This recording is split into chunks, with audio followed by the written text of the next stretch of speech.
Dear students, welcome back once again to the lecture series related to electrostatics. And in this lecture, I would like to discuss about the applications of Gauss-Flux theorem. And actually, it is a continuation of our earlier lecture related to applications in relation to spherical symmetry problems. And in this lecture, I would like to consider cylindrical symmetry related problems. Here also we have to start with the integral equation, Gauss-Flux theorem, that is surface integral E dot ds is equal to 1 by epsilon 0 volume integral rho dv. The three types of symmetry that we have already discussed are spherical symmetry related problem, that was the subject of our previous lecture, and here right now we are interested in cylindrical symmetry related problems, and in the coming lecture I will discuss about the plane symmetry related problems. See, the various problems that we are going to consider in this lecture are related to the line charge, that is the electric field due to a line charge, then a uniformly charged dielectric cylinder. And in that case, we will analyze the electric field outside the charged cylinder, on the surface of the cylinder, and inside the cylinder. Then we will again consider another charged cylinder, but in that case, it is a non-uniformly charged cylinder. In that case also, we will analyze the electric field. Then finally, we will consider a charged conducting cylinder, that is the electric field outside on the surface and inside a charged conducting cylinder. As the first case, let us evaluate the case of a long line charge using Gauss-Flux theorem. Usually in the case of long line charge, if you are analyzing the problem using Coulomb's law, the method is divide that long line charge into different sections, each of length dl. And we will consider the line charge density as lambda coulomb per meter. Then due to each and every dl, that is lambda dl, the charge lambda dl concentrated on each and every element, we will identify the electric field at a remote point. Then we will take the integral, line integral from minus infinity to plus infinity of that particular electric field quantity, and we will arrive at a final equation after some mathematical steps.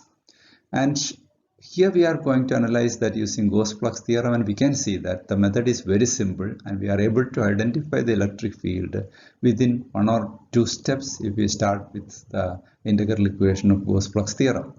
Now, as usual, here also we have to construct a Gaussian surface, and for the case of cylindrical symmetry, we have to draw a Gaussian surface in the form of a cylinder. And we can see that there is a curved portion for the cylindrical Gaussian surface and also two flat ends, the flat surface on both sides. Okay. So first consider the Gaussian surface like this, the cylindrical Gaussian surface of length L, and here lambda is the charge density, that is lambda coulomb per meter is the charge density. Now let us close both sides of the Gaussian surface with flat ends, and the radius of the Gaussian surface is r. And in order to find the electric field on the surface of the Gaussian surface, means at a distance r from the Gaussian surface, let us take a small area ds around that small area ds around that point where the electric field is to be evaluated, and the direction of ds, in this case we can see that it is in the same direction as that of the electric field case. And let us evaluate the Gauss the integral equation, surface integral E dot ds is equal to 1 by epsilon 0 volume integral rho dv for this Gaussian surface. And I have drawn that here in a simplified manner. This type of three-dimensional picture is not needed. A simple 2D picture is sufficient like this. So here actually we can see that the Gaussian surface is divided into three portion of the surface, that is a surface S1 is here, another portion S2 is here, and a third portion S3 is here. We can see that S1 and S3 are the flat regions of the Gaussian surface, and S2 is the curved portion of the Gaussian surface. And the closed surface integral E dot ds, in this case we can see that it consists of three parts: integral S1 and integral S2 and integral over S3. Now first let us evaluate the right hand side, that is volume integral rho dB. What is the charge enclosed within the Gaussian surface? And we can see that the line charge, a small portion of the line charge between these 2 points is within the Gaussian surface or inside the Gaussian surface. That is a length L of the charged line is inside the Gaussian surface. And we can see that charge per unit length is lambda. Charge per unit length is lambda. So the total charge enclosed inside the Gaussian surface, enclosed within the Gaussian surface, is volume integral rho dV is equal to line integral lambda dl in this case. That is only the charge along that line is within the Gaussian surface, and it is nothing but lambda into L. Lambda into L. Lambda for 1 meter or unit length. So lambda into L is the total charge inside the Gaussian surface. Now coming to the left hand side, that is surface integral E dot ds. That is the total normal electric flux over the closed surface. That I have already mentioned that it is divided into three surface parts. One is the S1, the left flat part, and the second is S2 is the curved part, and the third is S3 is the other flat part of the Gaussian surface. And we can see that the value of E dot ds, we are interested to evaluate E dot ds for S2, for the portion of the curved part, that is S2, E and ds are in the same direction. Electric field and ds are in the same direction, so that E dot ds becomes E into ds. That is, for S2, E dot ds becomes E into ds because E and ds are in the same direction. But for the surface S1 and S3, we can see that E and ds are not in the same direction. ds is in this direction, but electric field is in this direction. This is the direction of E. Electric field is in the same direction as that of the previous case. But ds is perpendicular to that, so E and ds are perpendicular, so E dot ds is equal to 0. So the contribution to surface integral E dot ds from S1 is equal to 0. Similarly, the contribution from S3 also vanishes because the electric field in this case same as that of the previous case, and ds or normal, ds is in a perpendicular direction, so E dot ds vanish in that case also.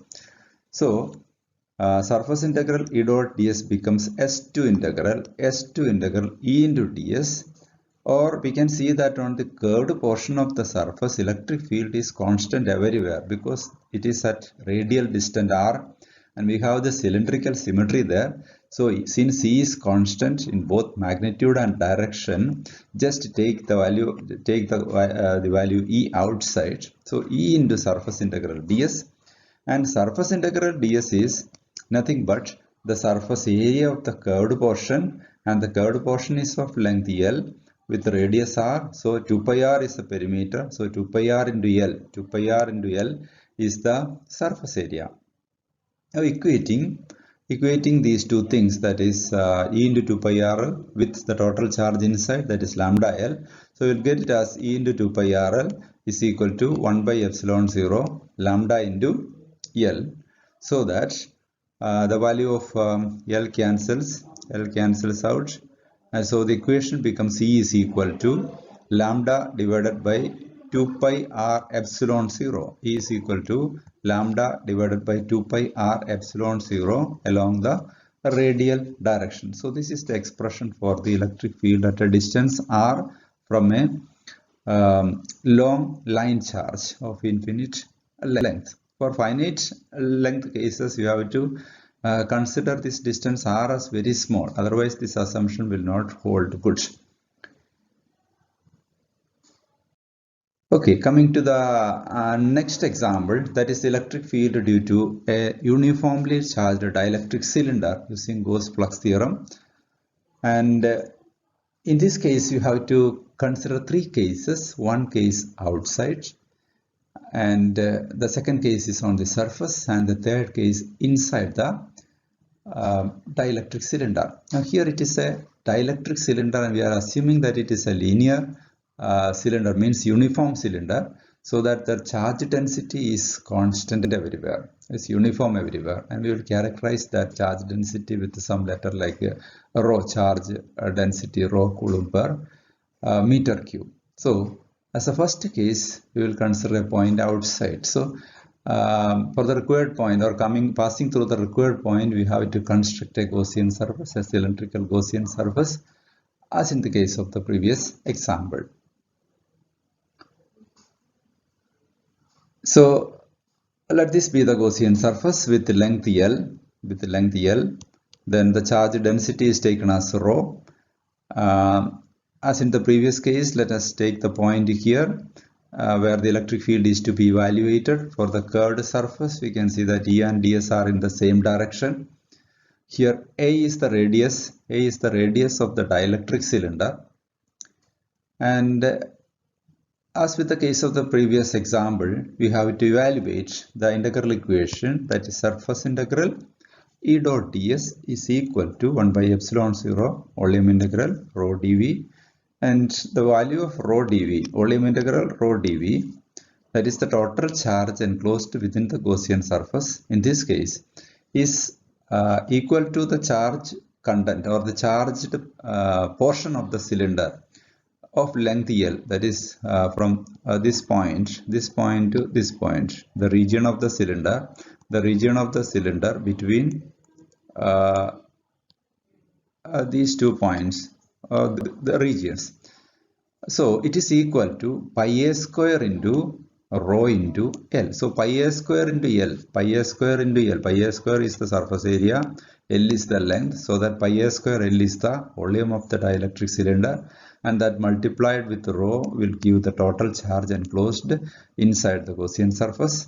And on the left hand side, surface integral E dot ds, as with the case of the previous one, here also we have to consider it as a combination or a sum of three parts, that is S1 integral, S2 integral, S3 integral, and S2 integral related to the curved portion, S1 related to the flat portion, first flat portion, and S3 related to the second flat portion. And due to the reasons explained earlier, since E and ds are perpendicular for the flat region, there is no contribution. So here also we need only to consider the curved region, so that S2 into E dot ds, and it is S2 E dot E ds, because E and ds are in the same direction. So S2 E dot E ds. Now E is constant over the surface because it is at a radial distance r from the axis of the cylinder. So E is taken outside, so E into S2 integral ds. And here we can see that the surface area of the curved portion is 2 pi r into L. 2 pi r is the perimeter, 2 pi r into L. So E into 2 pi rl is the total normal electric flux over the Gaussian surface. Now equating the left hand side and right hand side, we get E into 2 pi rl is equal to 1 by epsilon 0 into the charge enclosed, that is pi a square rho into L.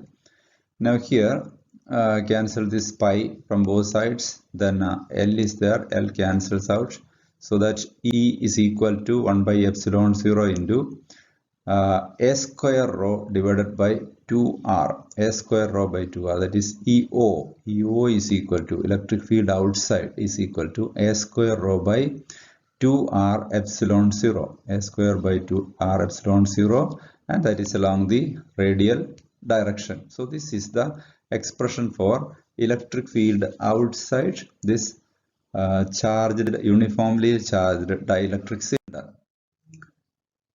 Now Next, let us consider the dielectric cylinder with a point on the surface, that is field on the surface. Now here also we have to construct a Gaussian surface, but for this case we have to draw it in such a way that it coincides with the surface of the cylinder. The Gaussian surface coincides with the surface of the cylinder. That is the only difference. So only one condition need to consider, that is in this case R is equal to A.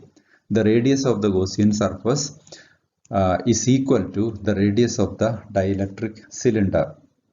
So the rest is almost similar. Just evaluate the right hand side and left hand side. The volume integral rho dv time becomes pi a square rho L, similar to the previous case. That there is no change for that side, that is pi a square is the surface area of the dielectric cylinder. L is the length under consideration. Pi a square L into rho is the total charge inside the Gaussian surface. And on the left hand side, surface integral E dot ds, again we need only to consider the second part, that is a curved part of the integration, that is S2 integral E dot ds. E dot ds, or E is taken outside, so E into S2 integral ds, or it is equal to E into 2 pi AL. The previous case it was 2 pi RL. Here both the radius R and A become same, so E into 2 pi AL. Now equating the two sides, we get E into 2 pi AL is equal to 1 by epsilon 0 pi A square rho into L, and cancelling the common terms, we get the surface, this field on the surface ES. The field on the surface ES is equal to A rho divided by 2 epsilon 0. A rho, 1 A cancels from this side, this like this, so L cancels out, so we get 1 pi goes, so 2 only remains on the left hand side, so A rho divided by 2 epsilon 0, and this is the expression for the electric field on the surface of the charged dielectric cylinder. Now let us consider a point inside. Only change is we have to draw the Gaussian surface inside. That means right now the value of R is less than A, the radius A. R is less than the radius A. So in this case, the right hand side, the total charge enclosed, volume integral rho dv becomes pi r square into rho L.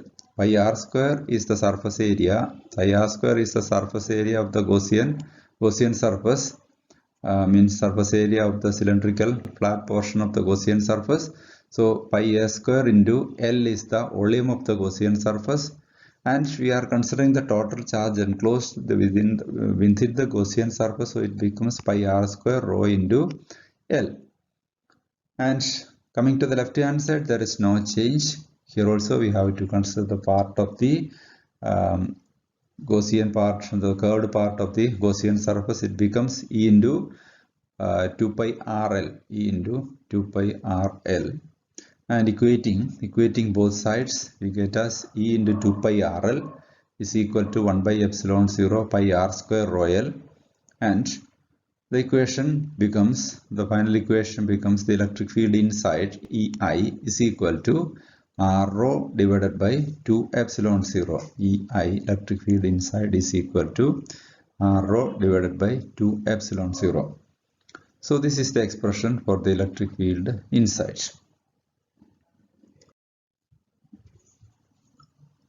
Now next let us consider the electric field due to a charged conducting cylinder. That is, for the conducting cylinder there is only one difference. That is why we are taking that example next.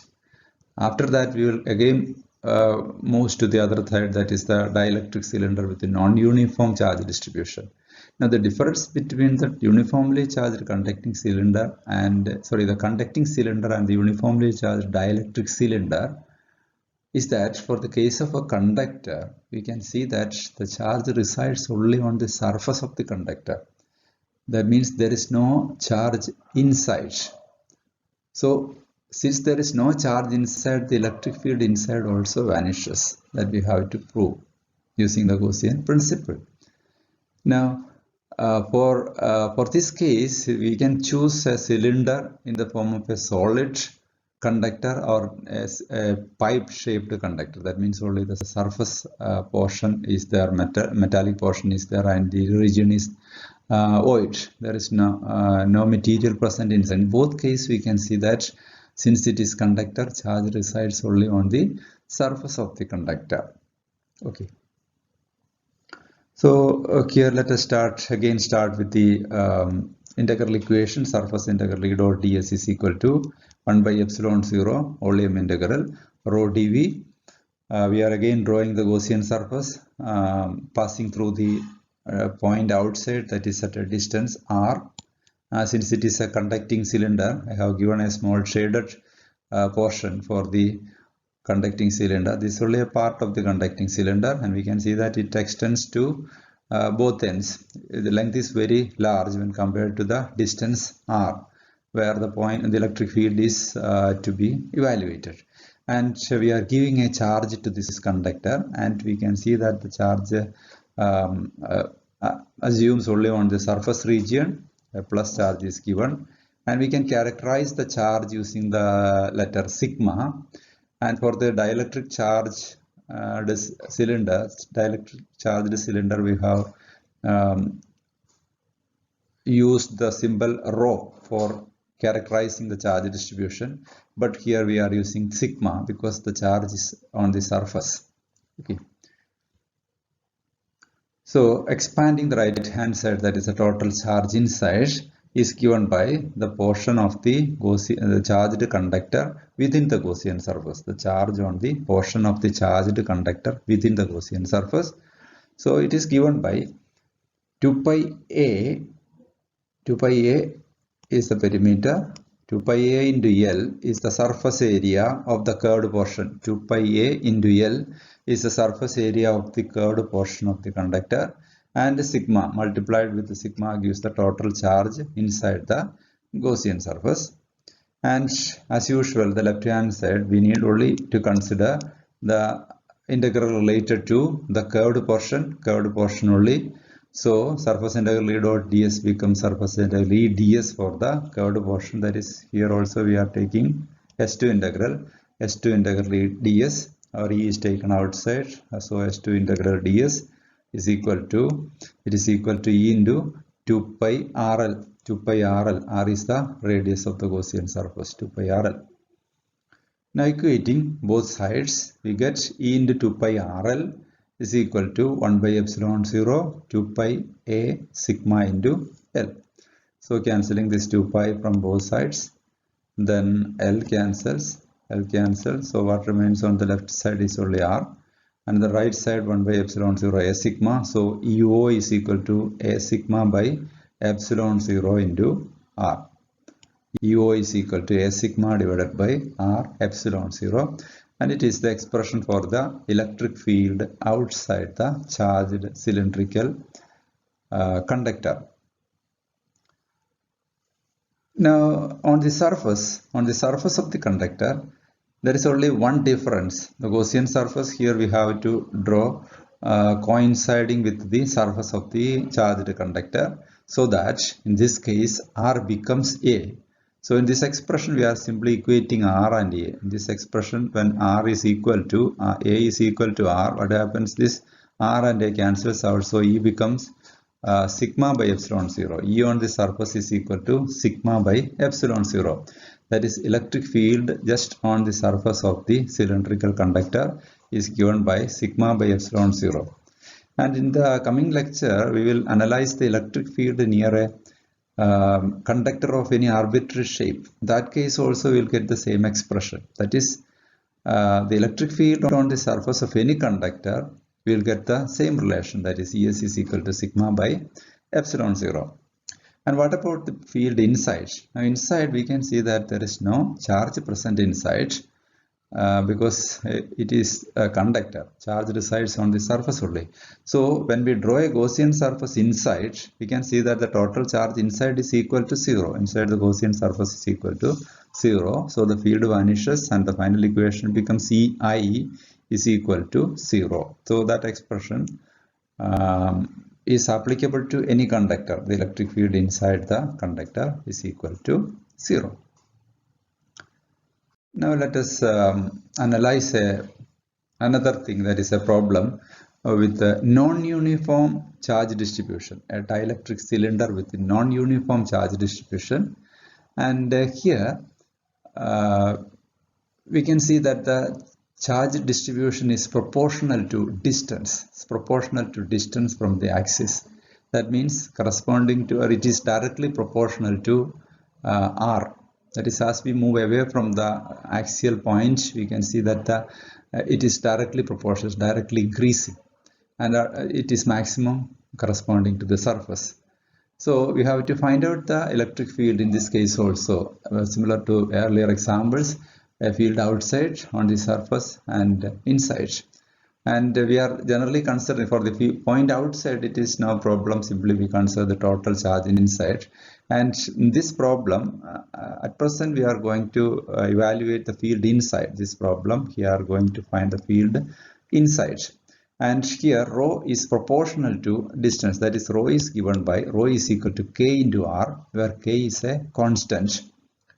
And here also we have to start with the integral equation, surface integral E dot ds is equal to 1 by epsilon 0 volume integral rho dv. And let us consider the portion of the dielectric cylinder with radius a, portion of the dielectric cylinder with radius a, and any point inside is taken, and where the electric field E is to be evaluated, any point distant r from the axis. And let us construct the Gaussian surface passing through the required point. And here rho is given by k into r, and the Gaussian surface is of length L is drawn like this. And evaluate the left hand side and right hand side. First take the charge inside. So in order to evaluate rho dv, volume integral rho dv, here we can see that rho is changing with the radius. So we are taking the cylindrical coordinate system for evaluating. So let us take any distance r, any distance from this as r dash, any distance r dash, and corresponding to this point, let us find out a small elemental length dr like this. Okay, so in the case of rectangular coordinate system, we can have the volume element dv as dx dy dz, dx dy dz. Similarly, in this system, the three axes under consideration are r, theta, and r, phi, and z. So a small volume element d tau, I have redrawn this portion here.